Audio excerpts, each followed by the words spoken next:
Thank you for joining Strathmore's 2020 online workshop series. This is Leslie of Leslie Writes It All with a creative watercoloring class for you. Our first class will teach you how to paint florals inside letters. This time we're going to write the word home. So let's go ahead and dive right in. Here's what we need to get started on our project.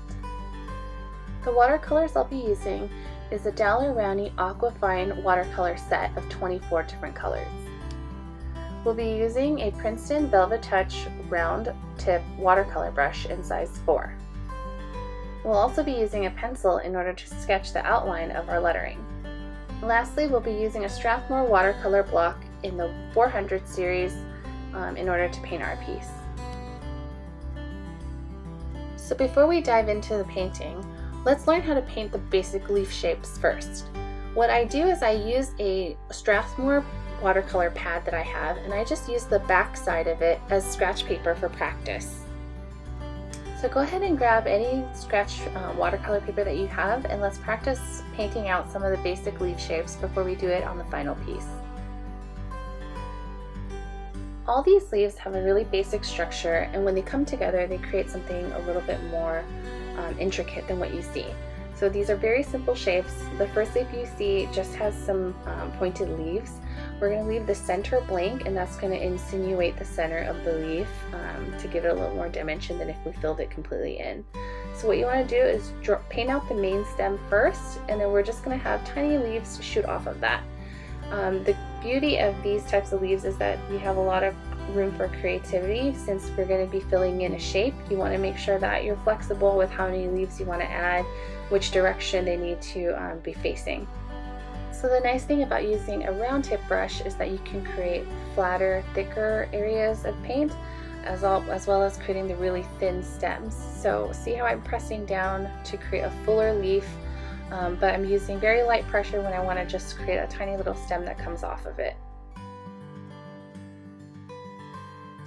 Moving on to the second leaf. Very similar to the first, what we're going to do though is create a more rounded type leaf. So all I did was paint out the center of the stem like we did with the first leaf, and then I'm just drawing these little shapes around it and then filling it in completely. So you can definitely add your own variations. You can make this first leaf smaller and then have them get larger as they go down. You can have the center be the longest leaves and then have it taper down to smaller at the end. There's a lot of flexibility, like I said, because we are painting inside a shape. You need to be able to kind of move these leaves around to fill in the space. So in the case that we do need to make the leaf a little bit longer, you can go ahead and just extend out the bottom of the stem by painting it out a little bit and then adding additional leaves as you need to fill in this space. The next leaf shape is actually more of a berry. What you're going to go ahead and do is draw out the stem again and have little shoots coming off of it. Then you're just going to basically paint a circle, and then we're going to fill in the center. Here you can actually fill out the entire circle completely, or you can leave a little bit of negative space, which is that white space, to kind of show that light is hitting it and that it is supposed to be kind of spherical and three-dimensional. I like to change out paint colors in between berries and kind of just have them bleed into each other. If you see in the example, it kind of goes from like a reddish berry to a yellow berry to a more orange berry. I like seeing the colors interact with each other when they touch. So it's going to give it a little bit more visual interest if you do want to do that as well. So I like to also paint each berry kind of in a different size. That way you have a little bit more variation going into it.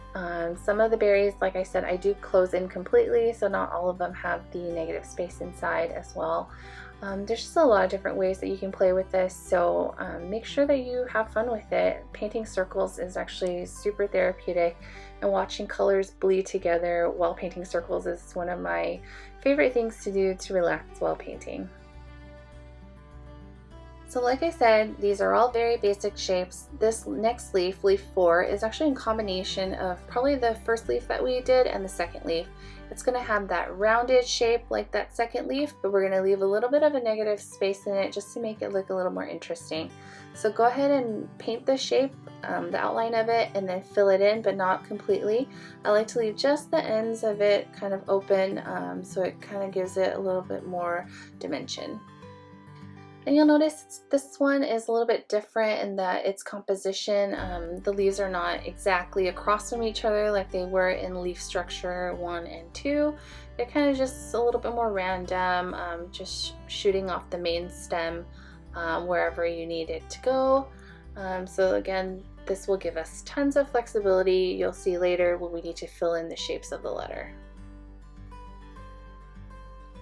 Leaf 5 is actually a really simple leaf to do. It's kind of more of a looser, abstract kind of leaf. It's very different from the other ones that we've been painting.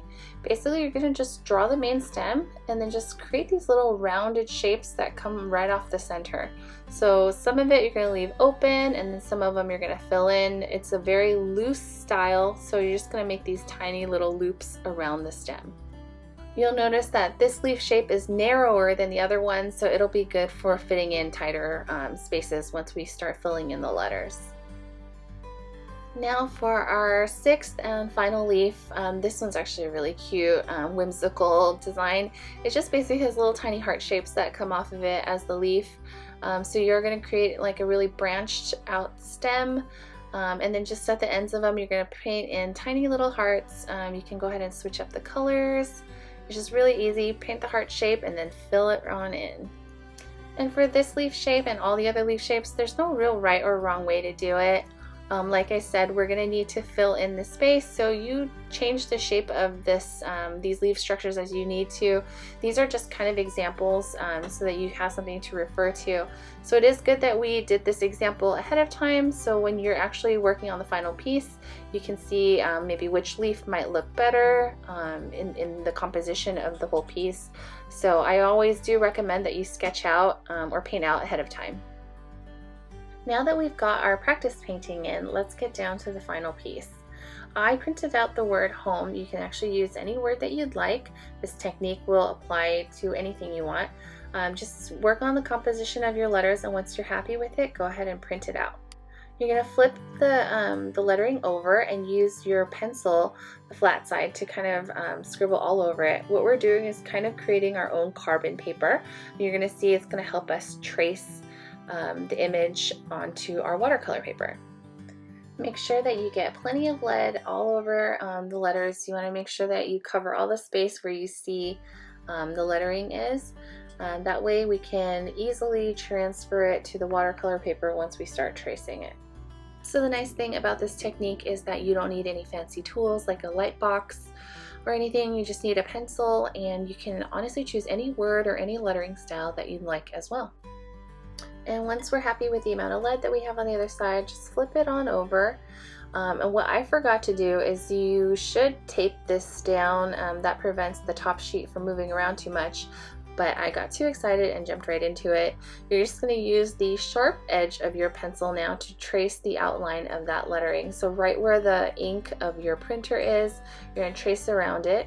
And what's going to happen is that the ink from the back side is now going to transfer onto that watercolor paper. I'm gonna fast forward a little bit here to show you guys that I finished the whole thing, but really do go slow. This is the real pace that I'm going at. Doing it really slow is going to get you the most accurate and easy to see outline.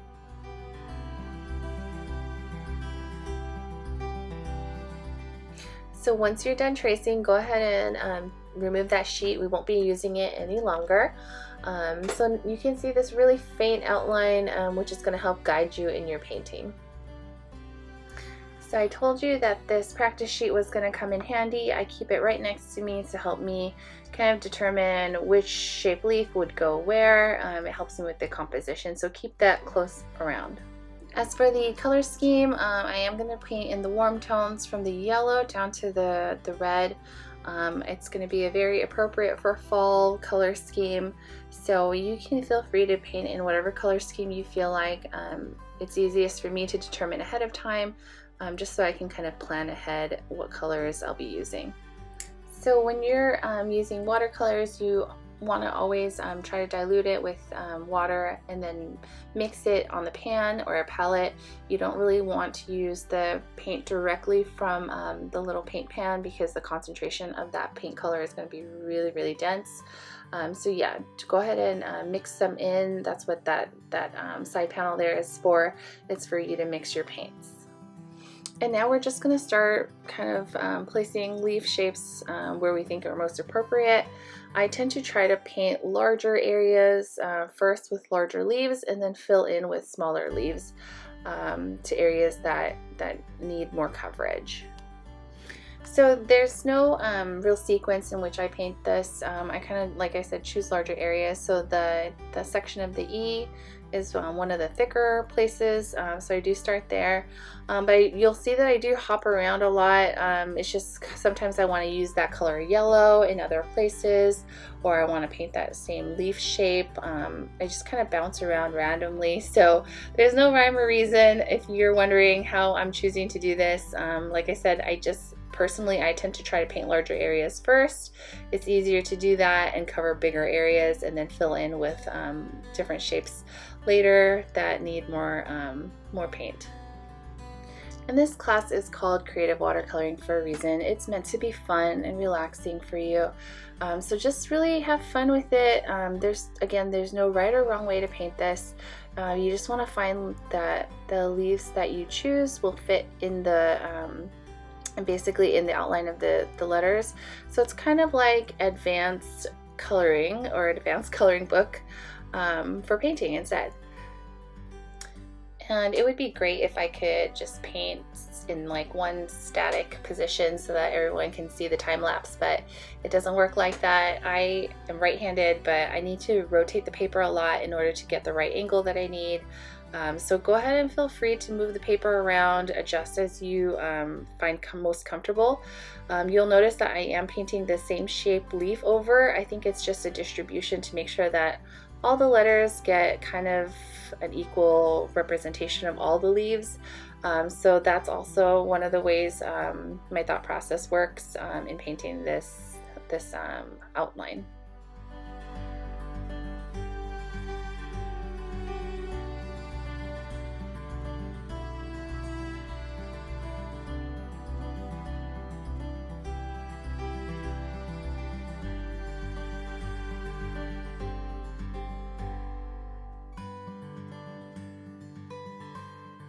So now that every single letter has leaf shape 1 inside, I'm going to start by choosing a different leaf shape. You don't have to go in order, obviously. I think I'm just doing this to show you guys the possibilities, but you don't have to go in order, and you certainly don't have to paint the same style way that I'm doing it. This is just my thought process. So this is leaf shape 2. Again, you see it's going to look a little bit different than the example because I am trying to fill in the space of the E. So do your best to stay within the lines. You'll notice that there are going to be some spaces that are going to be a little bit blank, like between the yellow leaf and the red leaf. You see like a tiny little triangle that has no coverage. We're going to fill that in a little bit later, and I'll show you guys how I do that. Again, I'm using the second shape leaf to paint into all the different letters to make sure we have an even distribution. I am switching up the colors in between just to make it look more interesting. So here I am filling out the thickest part of the letter M. Like I said, it's easiest for me to work through the thicker, larger parts first and then fill in the smaller areas later.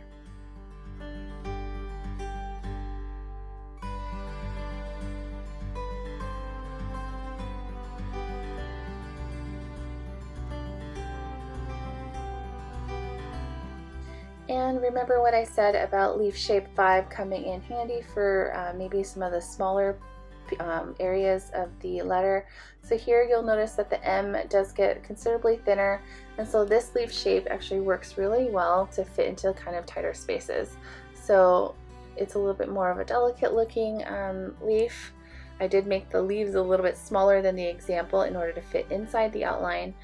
So just tailor it as needed for the font that you chose.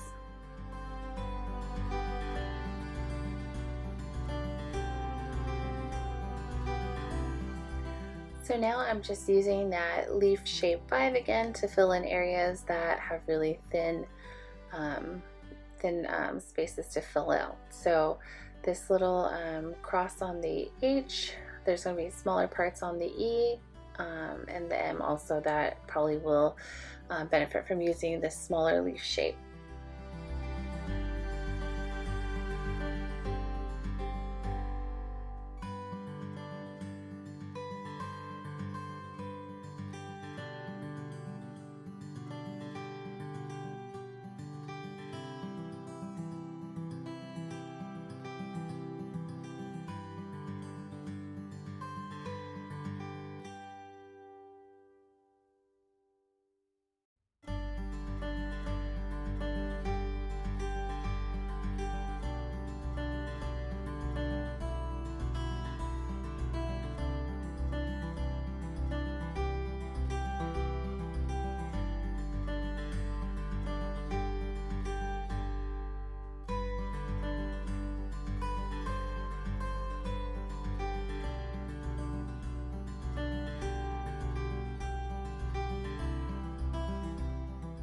By now you can see that the word is actually starting to fill in a little bit.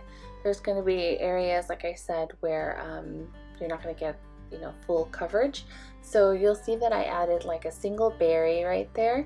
So it's not like the example that we went through, but it is still in theme with our overall motif. So you can just put a single berry or a single leaf if you do need to fill in spaces that maybe you didn't plan as well for, like I did right there.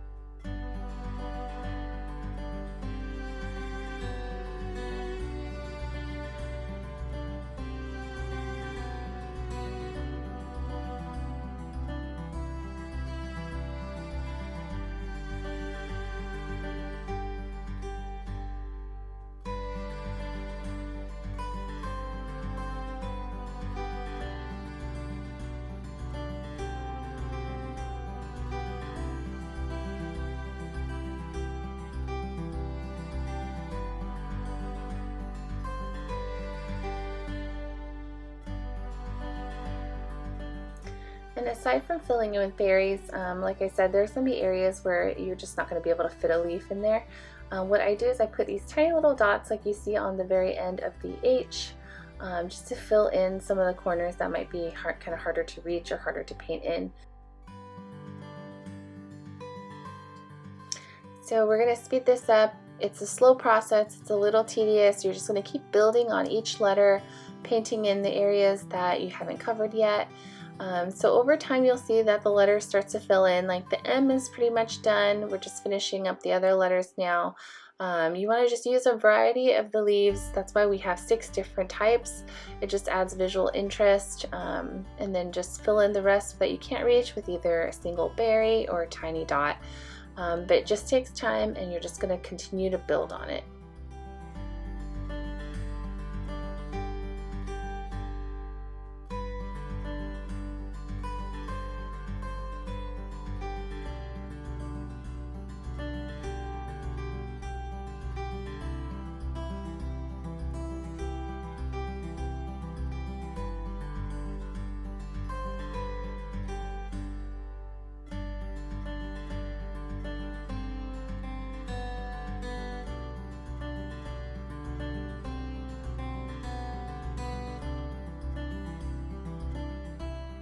So when you're about at this point, you should be just about finished. What I do is I kind of take a step back and see any areas that have too much white space. I do add in tiny dots because once we erase the pencil lines, I don't want it to look like something is missing there. So I do just step back and take a look before I am done with it. So at this point also, you're going to just let the paint completely dry before erasing the lines. Make sure you don't rush this process because it will smear the paint. And of course, I forgot to videotape myself erasing these pencil lines because I was so excited to be finished with the piece. Just make sure that everything is completely dry. You go slow. You can use like a regular eraser or a kneaded eraser is what I prefer, so you don't get that leftover eraser dust. But any eraser really will do. Except a sand eraser, and when you're done you have a beautiful piece that you can hang. It's perfect for the holidays. I think of Thanksgiving or just to celebrate the fall season. And that's it for the first project in our workshop. I hope you guys enjoyed. Please tune in for more classes to come. Other classes will build on the skills that you learned in this one, so I hope you guys enjoy the other classes.